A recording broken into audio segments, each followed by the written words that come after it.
সারা দেশে হাম ও উপসর্গে আরও 12 জনের মৃত্যু। 132 টাকা বাড়ানোর পর জেট ফুয়েলের দাম কমানোর সিদ্ধান্ত। শাপলা চত্বর হত্যাকাণ্ড, দীপুমণি, মোজামেল বাবু এবং ফারজানা রূপাকে ট্রাইব্যুনালে হাজিরের নির্দেশ। সংসদ ও রাজপথ দুই জায়গায় বিএনপিকে চাপে রাখতে চায় জামায়াত। ডেপুটি ও সহকারী অ্যাটর্নি জেনারেলদের নিজ কোর্ট ব্যতীত অন্য কোর্টে প্রবেশ না করার নির্দেশ। 7 জুন বসছে সংসদের দ্বিতীয় অধিবেশন, পেশ করা হবে বাজেট। চ্যাম্পিয়ন্স লিগের বিজয় নিয়ে ভবিষ্যৎবাণী করল সুপার কম্পিউটার অপটা।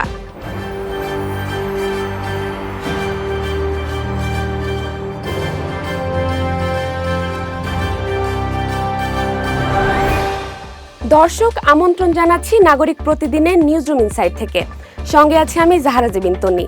এতক্ষণ শুনছিলেন সংবাদ শিরোনাম, এবার জানিয়ে দিব বিস্তারিত। গত 24 ঘন্টায় সারা দেশে হাম ও উপসর্গে আরও 12 জনের মৃত্যু হয়েছে। পাশাপাশি এ সময় আরও 1524 জনের শরীরে হাম ও এর উপসর্গ পাওয়া গেছে। বৃহস্পতিবার স্বাস্থ্য অধিদপ্তরের নিয়মিত প্রতিবেদনে এ তথ্য জানানো হয়েছে। স্বাস্থ্য অধিদপ্তর জানিয়েছে, গত একদিনে হামের উপসর্গ নিয়ে ঢাকা বিভাগে 5 জনের মৃত্যু হয়েছে। 3 দফায় টানা 132 টাকা বাড়ানোর পর জেট ফুয়েলের দাম প্রায় 22 টাকা কমানোর সিদ্ধান্ত নেওয়া হয়েছে। অভ্যন্তরীণ রুটে প্রতি লিটার জেট ফুয়েলের দাম 205 টাকা 45 পয়সা পুনর্নির্ধারণ করা হয়েছে। আগে এই দাম ছিল 227 টাকা 8 পয়সা। বৃহস্পতিবার এই সিদ্ধান্ত নেয় বাংলাদেশ এনার্জি রেগুলেটরি কমিশন। 2013 সালের শাপলা চত্বরে হেফাজতে ইসলামীর মহাসমাবেশে হত্যাকাণ্ডের পর পরিকল্পিতভাবে মিথ্যা প্রতিবেদন ও হত্যার তথ্য লুকানোর অভিযোগে এবার বিচারের মুখোমুখি হচ্ছেন সাংবাদিক ফারজানা রূপা ও মোজামেল বাবু এবং সাবেক মন্ত্রী দীপুমণি। আগামী 14 মে তাদের হাজিরের নির্দেশ দিয়েছেন আন্তর্জাতিক অপরাধ ট্রাইব্যুনাল। বৃহস্পতিবার আন্তর্জাতিক অপরাধ ট্রাইব্যুনাল 1-এর বিচারিক প্যানেল এ নির্দেশ দেন। জাতীয় সংসদকে বিরোধী রাজনীতির কেন্দ্রবিন্দুতে রাখতে চায় জামায়াত ইসলামী। তবে দলটি শুধু সংসদীয় বিতর্ক, নোটিশ কিংবা ওয়াকআউটের মধ্যে নিজেদের সীমাবদ্ধ রাখতে চায় না।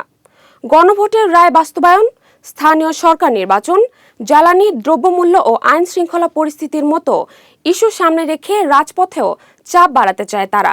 দলটির লক্ষ্য সংসদ ও মাঠ, দুই জায়গা থেকে বিএনপি সরকারকে রাজনৈতিক চাপে রাখা। তাদের কর্মসূচিতে ধর্ষণ, খুন, শিক্ষাঙ্গনের সন্ত্রাস ও আধিপত্য, চাঁদাবাজির মতো বিষয়গুলো প্রাধান্য পাবে।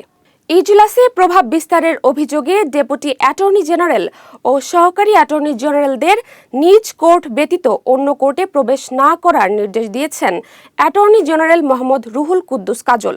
বুধবার অ্যাটর্নি জেনারেল কার্যালয় থেকে পাঠানো এক নোটিশে এ তথ্য জানানো হয়। নোটিশে জানানো হয়, বিভিন্ন আদালতে দায়িত্ব পালনরত কিছু ডেপুটি অ্যাটর্নি জেনারেল ও সহকারী অ্যাটর্নি জেনারেল আদালত চলাকালীন সময়ে নিজ আদালত ছেড়ে অন্য আদালতে উপস্থিত হয়ে বিভিন্ন মামলায় প্রভাব বিস্তারের চেষ্টা করছেন। আগামী 7 জুন 2026-27 অর্থ বছরের বাজেট অধিবেশনের মধ্য দিয়ে শুরু হতে যাচ্ছে ত্রয়োদশ জাতীয় সংসদের দ্বিতীয় অধিবেশন। ওই দিন বিকেল 3টা থেকে এই অধিবেশন আহ্বান করেছেন রাষ্ট্রপতি মোহাম্মদ শাহাবুদ্দিন। দ্বিতীয় অধিবেশন কতদিন চলবে সেটাও নির্ধারিত হবে বাজেট অধিবেশন শুরুর দিন। জাতীয় সংসদ সচিবালয়ের এক সংবাদ বিজ্ঞপ্তিতে এ তথ্য জানানো হয়। সুপার কম্পিউটার অপটার দাবি, প্রথমবারের মতো চ্যাম্পিয়ন্স লিগ শিরোপা জিতবে ইংলিশ জায়ান্ট আর্সেনাল। তবে ফাইনালে প্যারিস সেন্ট জার্মেইয়ের বিপক্ষে বাজি ধরেছেন স্টিভেন জেরার্ড। 8 বছর পর চ্যাম্পিয়ন্স লিগের ফাইনালে নেই কোনো স্প্যানিশ ক্লাব। তবে ফাইনালিস্ট দুই দলের ডাগ আউট সামলাবেন দুই স্প্যানিশ কোচ।